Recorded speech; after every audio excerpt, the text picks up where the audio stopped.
one of the weird presumptions from Greco-Roman philosophy, at least a lot of them, is that there is a single best thing to pursue. And they had different reasons for arguing this. It could be physical pleasure, it could be mental tranquility, it could be something else entirely. And so this was a background presumption in Greco-Roman thought. So they kind of went through two different main routes. A couple of them, specifically Stoicism and Epicureanism, seemed to appeal to nature. Then other ones, like Cyrenaicism and Pyrrhonism, kind of more appealed to epistemology, what we can actually know, and how we should live our lives based on what we can actually know. And where did eudaimonia fit into these pictures? A lot of the philosophers kind of presumed that eudaimonia was the thing that everybody wanted in their lives. That was the thing they were going for. Nobody would disagree that. Nobody would say, hey, you want some eudaimonia? And people would say, nah, no, thank you. That would just be weird. So everybody kind of wants eudaimonia, and they all kind of agreed on that. You could kind of think of it in terms of our word happiness. And in fact, that's how eudaimonia is often translated. I think it's a bad translation, and we can get into that. And the question is, how can you get there? What is that? What is possible for the kinds of beings we are?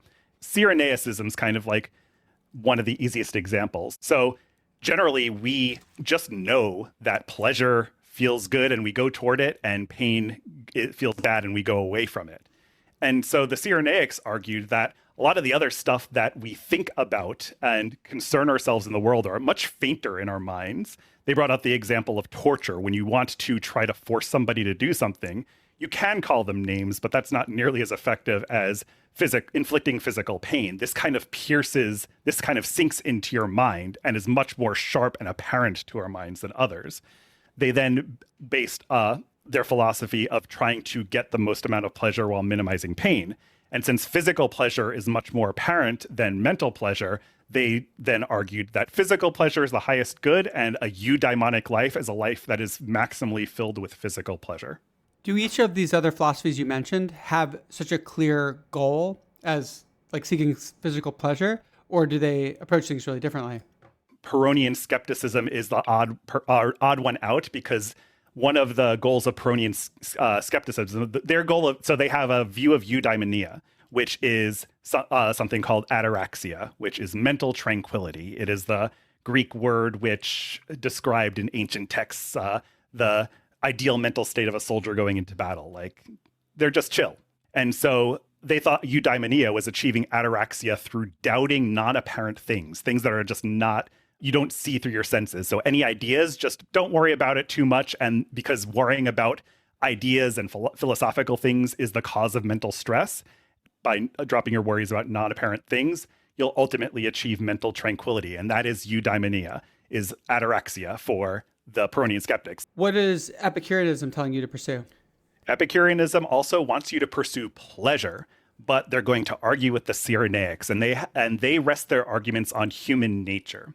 And so the Epicureans said that the Cyrenaics were empirically wrong about the nature of pleasure. Instead, they thought that a higher, better pleasure was mental pleasure through the complete removal of mental distress. That completely removing mental distress is a pleasure in itself. It's a nice, smooth pleasure. You could bring it up whenever you want. For instance, Epicurus was writing to a friend on his deathbed. He was dying a painful death. And he's like, I'm in pain, but I'm okay because I can recall our friendship and our memories, and this brings me mental pleasure. So this physical pain is nothing. And that a life of mental pleasure is what leads to eudaimonia, and you get the highest, most consistent mental pleasure by removing all mental distress. And then where does Stoicism fit into the picture? So they say the eudaimonia is made by living a virtuous life. A lot of people who get into Stoicism get into it because they hear that you can become bulletproof, invincible, and have a mentally tranquil life. And that is a sort of side effect of Stoic practice, but that's actually not the goal. But the way I summarize the aim of Stoicism, the telos of Stoicism, is to be the best human being and version of you that you can be. To hear the rest of this conversation, search in any podcasting app for Clearer Thinking with Spencer Greenberg, or check out the link in the description below.